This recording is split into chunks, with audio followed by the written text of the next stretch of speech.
Welcome to today's Explainer. We've got a truly fascinating primary document to unpack today. Now, right off the bat, I want to make it absolutely clear that every single piece of information, every argument, and every concept we're about to explore comes from one very specific source. It's all from the mind of Xuefeng, the founder of the organization Life Qianyuan. Back in 2018, he penned this highly unorthodox, deeply radical letter directly to the United Nations Economic and Social Council, specifically addressed to a Mr. Alberto Padova. In it, Xuefeng lays out this massive blueprint for the future of humanity. He basically outlines exactly why he thinks our current global systems are just totally failing us, and he pitches a completely alternative way of living. It is a wild, captivating read. So let's jump right into the source material and see exactly what Xuefeng is proposing to the UN. Okay, let's dive into this. Right out of the gate, Xuefeng doesn't pull any punches. He makes this massive, sweeping declaration to the UN. He argues that our environment, our climate, it's all just continuously deteriorating. And he specifically calls out major, famous international efforts like the Kyoto Protocol and the Paris Agreement, stating bluntly that they simply cannot solve the problem, period. He firmly believes the only path forward, literally the only way humanity can save itself, is to completely change our traditional modes of production and our daily lives. Tweaking the system or making incremental changes, in Xuefeng's view, that's just a complete dead end. Section 1. The 8 Unsolved Human Crises. Let's see how this builds into his core diagnosis of what's wrong with the world. Xuefeng lists 8 specific crises that he claims are completely unsolvable as long as we keep our current societal structure. Just think about the sheer scale of these issues. Overpopulation, humanity's inherent greed and lust, severe environmental degradation, climatic deterioration, the massive loss and waste of resources, increasingly fragile and unstable ecological environments, the refugee problem, which he notes is just going to keep getting worse, and finally, the endless, grinding conflicts between nationalities, religions, cultures, and interest groups. Now, what is absolutely vital to understand about his perspective here is his belief about why these go unsolved. He explicitly tells the UN, you cannot fix these 8 crises by preaching morality.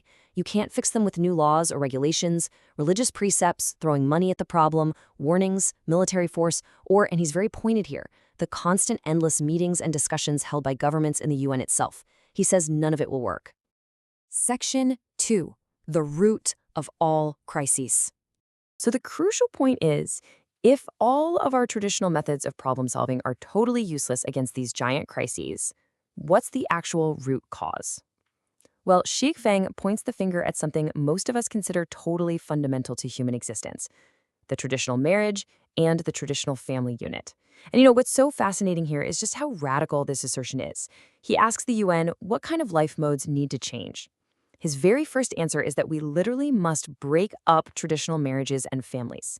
He defines them as the absolute epicenter of human selfishness. He calls them the birthplaces of human crises and the headstreams of all crime and evil. Rather than viewing the family as your core support system, he describes it as a curb chain, like a restraint that prevents people from leading happy, joyous, and free lives, and instead just leaves them anxious, miserable, and fearful. He argues that exclusive families inherently create this deep us versus them mentality, which eventually scales all the way up to create those 8 massive global crises we just talked about. And this brilliantly illustrates his next big point. Without exclusive families to hoard resources for, Xuefeng argues our entire mode of production can shift. He completely contrasts our current traditional production model, which he defines as being based on possessing things and predatorily competing against one another, with his proposed alternative, oasis production. In this totally new model, society transitions to a pattern of open sharing and enthusiastically serving one another. Basically, his logic is, you remove the exclusive family, and you instantly remove the need to fiercely. Section 3. The solution. The new oasis mode. So this brings us to the actual, tangible solution Xuefeng is pitching to the United Nations. And you've got to understand this isn't just some theoretical concept jotted down on a napkin. Xuefeng emphasizes to the UN that Life Qianyuan has been actively experimenting with and continuously improving upon this new oasis model in mainland China for 9 whole years. He is presenting this to them as a tested, working prototype for a brand new human society. Let's break down the reported results of this 9-year experiment, because Xuefeng provides the UN with some pretty extraordinary metrics. Within their community, he claims the crime rate has dropped to absolute zero. Local environmental pollution dropped to near zero, right alongside a massive reduction in resource waste and carbon footprint. Exclusive marriages and traditional families have completely disappeared, exactly as his philosophy dictates. And finally, He notes that the members' overall health has improved greatly, even claiming their happiness indices are higher than those of citizens in literally any developed country in the world. He's so confident in this that he even offers to provide the UN with written descriptions, photographic proof, and video displays to back up every single one of these claims. To put that into perspective and give a real sense of scale to this experiment, Xuefeng notes that over 200 people have participated over the years. More specifically, 150 people have resided within this new oasis for life for extended periods of time.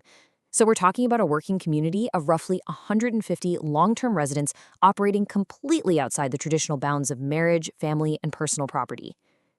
Just imagine that for a second. Living your day-to-day life with 150 people totally sharing everything without any exclusive family units. Of course, a really natural question pops up when you talk about abolishing the traditional family. Who actually takes care of the vulnerable people? Xuefeng addresses this concern directly in his letter. He claims that the new oasis model successfully and completely replaces the traditional family's role. Supporting the elderly as well as rearing and educating the children are managed collectively by the entire community. And, according to Xuefeng's report to the UN, they have been managed incredibly well. Section 4, a blueprint for tomorrow. All right, having laid out the crises, the root cause, and his tested solution, what exactly does Xuefeng want the United Nations to actually do?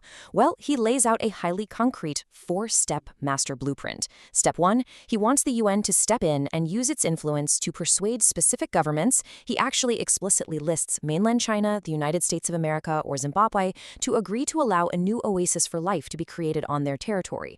The land would be legitimately purchased or leased according to local policies. Step 2, these host governments absolutely must allow foreign participants involved in the project to enter and leave the country freely so people of all religious, cultural, and ethnic backgrounds can join the community.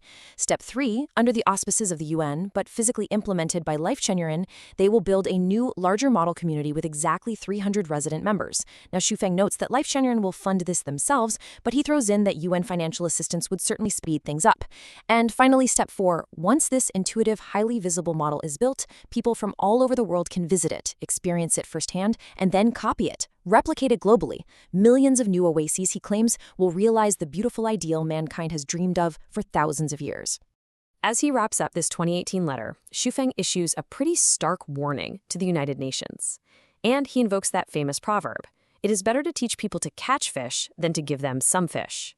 He essentially tells the UN that actively creating this new model would be almost effortless for them, but the benefits would ripple out and last for generations. But he warns, if the UN turns a blind eye to his proposal, they are doomed. Doomed to simply run around forever, endlessly dealing with devastation and desperately handing out disaster relief all over the globe, all because they refuse to solve the actual root problem of how humans live. And that brings us to the end of Xuefeng's incredibly bold 2018 proposal. It is, without a doubt, a radically, entirely different vision for the future, literally asking us to dismantle the very foundations of how we organize our lives, our families, and our property. So we leave you with this question to chew on. Could a radical shift away from traditional families and private ownership truly be the key to finally solving our most intractable global crises? Or is the Xuefeng new oasis simply an impossible utopian dream? It is absolutely a fascinating concept to ponder. Thank you so much for joining us for this explainer, and as always, keep questioning the world around you.